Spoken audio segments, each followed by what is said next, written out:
Hey everyone, hope you're doing well. It's fair to say that we all love a good story. I mean, stories are how we interpret the world.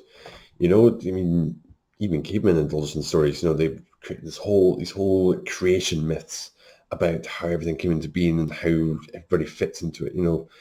People interpret their world in terms of stories. They need meta narratives.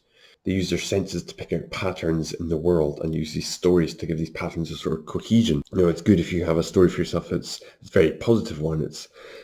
I'm going to fail, but I'm going to keep on going despite my failures. A very stoic story. That's a very powerful thing to have.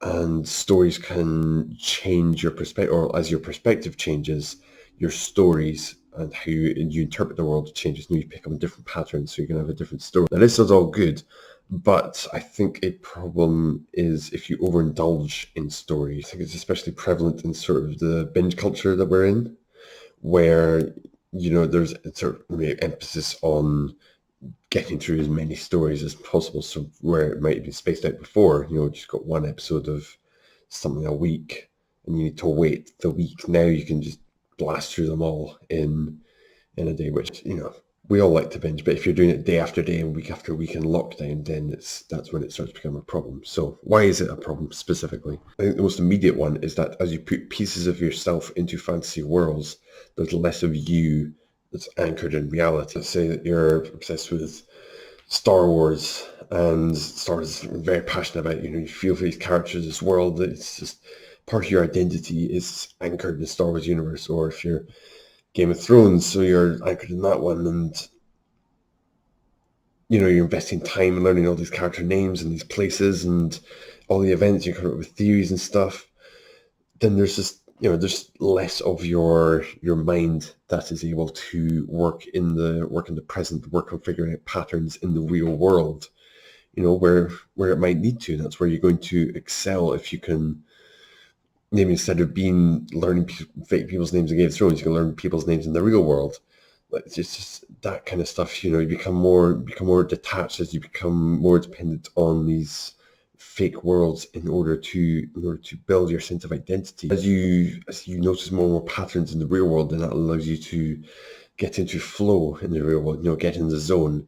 This comes a lot easier when you're a lot more invested, when you can pick up on more patterns. I mean, yeah, these fantasy worlds, they are great. I mean, that's part of what makes them so attractive. The fact that you can watch other people make mistakes, but there's no responsibility on you.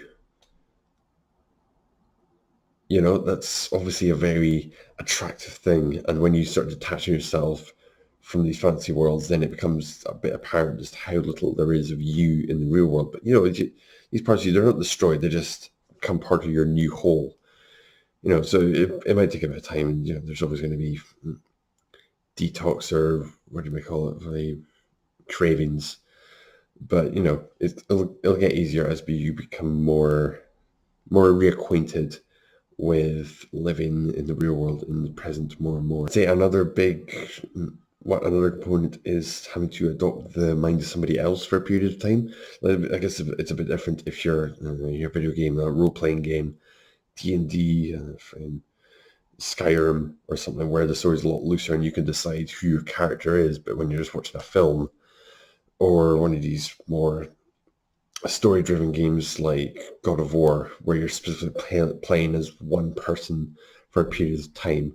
It's good to associate with somebody when your situation reflects theirs in one way or another. And like, I'm like this person. How did they get out of the situation? Well, do that as well. But it's bad to always see yourself in their shoes, which will begin to happen when you become more acquainted with a person. It is sort of like they occupy space in your head now, because you spend so much time pretending to be this person, and that person slowly becomes you. That it's like your entire personality is like a cube, but they're only one face of the cube. No, they're just a square.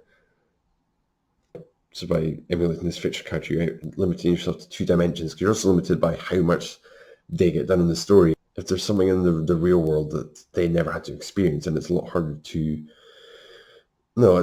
to relate to them. But if you're relating to them a lot, and that's a large part of your personality, and you'd be a bit lost out of your depth when you don't have that sort of You're a bit lost now because you're dependent on a fictional character to guide your way in life instead of listening to your own voice. You have, I guess, general archetypes that you can vibe with at any one time, but it's more about not getting caught up in very specific characters and ultimately seeing these people sort of like advisors than full-on ways to live. Don't ask what would they do, ask how can I emulate their energy.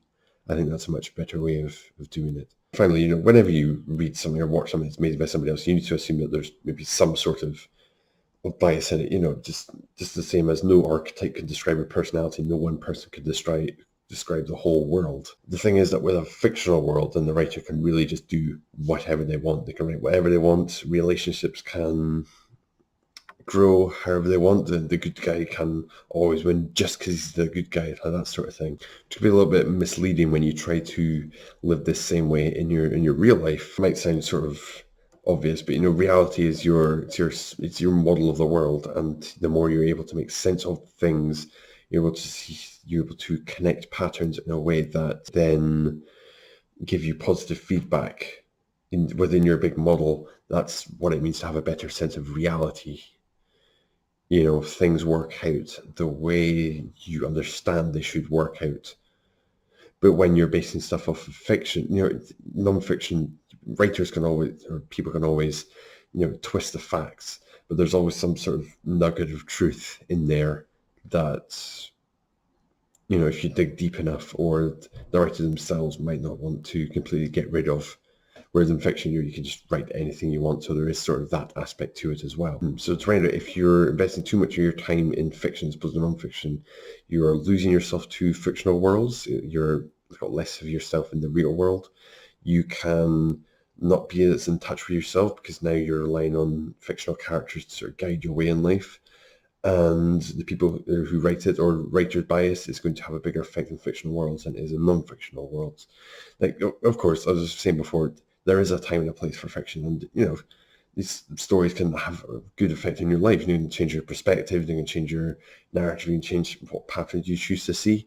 But it's sort of just, these should just be sort of the cherry on top, these the icing on the cake. They shouldn't just be the entire cake itself.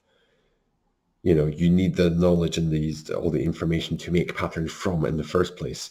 And the story is just sort of the last thing that comes in, puts them together, and gives you a better sense of the world. So I'm going to leave it there for today. Hope you enjoyed. Be sure to leave a comment if you got any thoughts about this. See you next time. Keep growing.